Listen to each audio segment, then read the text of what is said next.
आज की इस वीडियो में हम बात करने वाले हैं कुछ ऐसे मैनिपुलेटिव कैरेक्टर्स के बारे में जिन्हें अपने मकसद को हासिल करने के लिए दूसरों को इस्तेमाल करने में कोई भी दिक्कत नहीं होती है और वो बस अपने मकसद को पूरा करने के लिए किसी को भी इमोशनली एक्सप्लॉइट कर सकते हैं और किसी का भी फायदा उठा सकते हैं। और ये कैरेक्टर्स दूसरों का इस्तेमाल इतनी बेहतरीन तरह से करते हैं कि किसी को पता भी ना चले। तो चलिए शुरू करते हैं।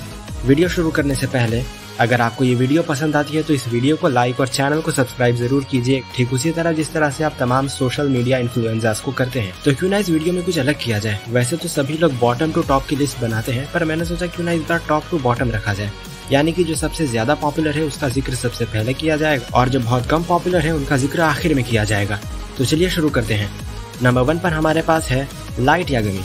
ऑफ कोर्स इससे पॉपुलर कौन हो सकता है। ये वो शख्स है जिसने अपने मकसद को पूरा करने के लिए अपने पिता की बलि चढ़ा दी, अपनी बहन तक की हत्या करने वाला था और मीसा जैसी इनोसेंट लड़की को अंत तक इस्तेमाल किया ताकि वो एल के असली नाम का पता लगा सके। लाइट ने एक बार शो में ये तक कहा था कि एक बार काम निकलने के बाद वो मीसा को भी मार देगा मौका मिलते ही। हालांकि वो ऐसा कर नहीं पाया और नियर ने उसका काम एंड में खराब कर दिया, वो अलग बात है, पर वो ऐसा ही करता। और लाइट ने कई लड़कियों को बस इसलिए डेट किया ताकि वो उनसे इन्फॉर्मेशन ले सके। और लाइट यागमी को कोई भी दिक्कत नहीं है किसी की भी हत्या करने में जो उसके रास्ते में आएगा। ये हमने तब देखा था जब उसने रेप एम्बर की वाइफ को मार दिया था जिसका कोई गुनाह भी नहीं था, और उसने रेप एम्बर की वाइफ को भी अंत तक मैनिपुलेट किया ये झूठ बोलकर कि वो खुद एक टास्क फोर्स का हिस्सा है। ऐसे एक सवाल आप सभी से, क्या आपको लगता है कि डेथ नोट ने लोगों की आत्मा को करप्ट किया है?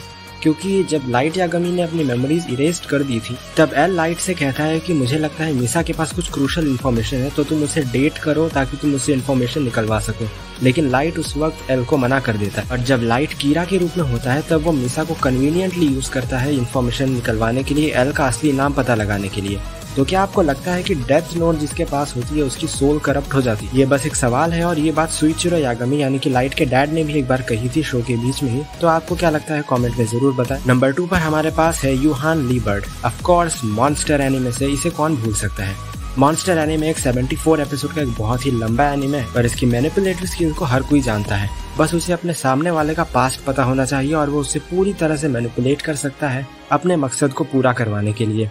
इसका एग्जाम्पल शो में हमें कई बार देखने को मिला है। इसने लगभग 10 से ज्यादा लोगों को मैनिपुलेट किया। लोग इससे इतने अच्छे से मैनिपुलेट होते थे कि वो अपनी जान तक दे देते थे इसके लिए। तो ये बहुत ही कमाल का कैरेक्टर है और बहुत ही वेल डिजर्विंग है इस लिस्ट के लिए। नंबर 2 पर। नंबर 3 पर हमारे पास है लेlouch फ्रॉम कोड गियोस। मैं यहाँ गियोस की बात नहीं कर रहा। गियोस की शक्तियों से तो वो लोगों की आंखों में देखकर उन्हें मैनिपुलेट कर ही सकता है, पर वो सिर्फ एक बार काम करे। मैं यहाँ बात कर रहा हूँ लेlouch की स्किल्स की, जिससे वो अपनी बातों से सामने वाले को मैनिपुलेट करता है।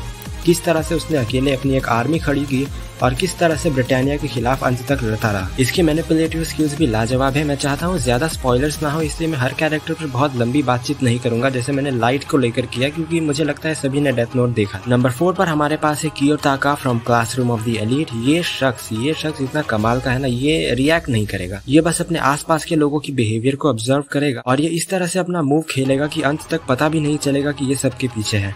पर जब अंत में राज खुलेगा तब सबका मुंह खुला खुला रह जाए। ये लोगों को मैनिपुलेट करने में बहुत ही कमाल का काम करता है। मैनिपुलेट होने वाले को भी पता ना चले कि वो मैनिपुलेट हो रहा है। ये आदमी अपना काम करके कब निकल जाएगा आपको पता भी नहीं चलेगा। अंत में सबको लगेगा कि ये हारने वाला है, पर अंत में गेम ऐसा पलटेगा कि आपका मुंह खुला का खुला रह जाएगा। नंबर 5 पर हमारे पास है यूइची कातागिरी फ्रॉम तोमोदाची गेम। ये वो शख्स है ना जो मतलब दिखता तो बहुत इनोसेंट है भी, लेकिन पता नहीं इसके पास्ट में क्या है। सीजन 1 के बाद मैं मांगा पढ़ नहीं पाया और सीजन 2 अब तक आया नहीं है और शायद आएगा भी नहीं, लेकिन ये लोगों को मैनिपुलेट बहुत अच्छे से करता है और ये स्ट्रेटेजी बनाने में बहुत ही ज्यादा अच्छा है। इसका दिमाग ऐसा है कि इसे देखकर मुझे लाइट यागमी की ही याद आती है। तो इस शो को जरूर देखिएगा अगर आपने नहीं देखा है तो।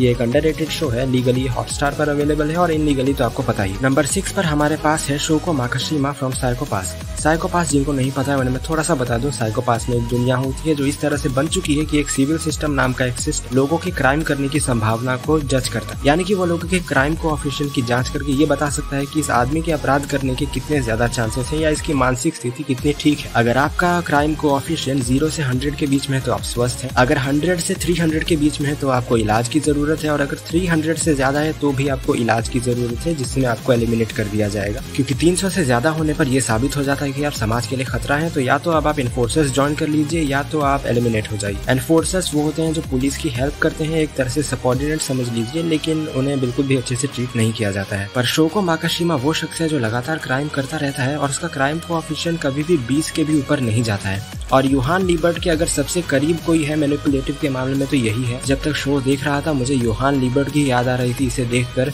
इसे भी सामने वाले का पास्ट पता होना चाहिए और ये उन्हें पूरी तरह से मैनिपुलेट करेगा अपने मकसद को पूरा करने के लिए, चाहे इसे किसी की भी जान लेनी पड़े, ये नहीं हिचकिचाएगा, बिल्कुल भी नहीं। नंबर 7 पर हमारे पास है नाना from talentless Nana. Beauty with brains का परफेक्ट एग्जाम्पल है ये लड़की।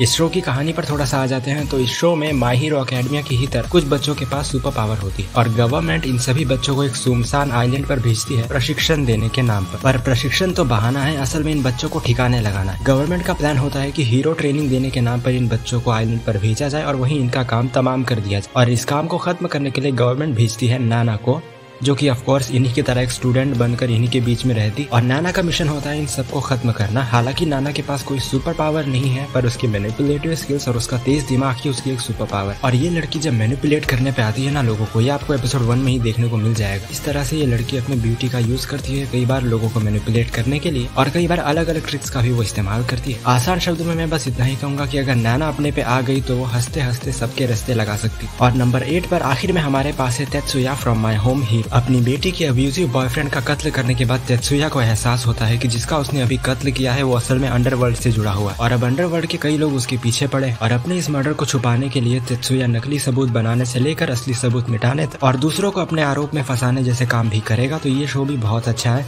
और इसमें तेत्सुया की मैनिपुलेटिव स्किल्स साफ दिखती है। होगी भी क्यों नहीं, वो एक क्रिमिनल नॉवेलिस्ट है, उसे पता है क्राइम कैसे करते हैं और कैसे छुपाते हैं।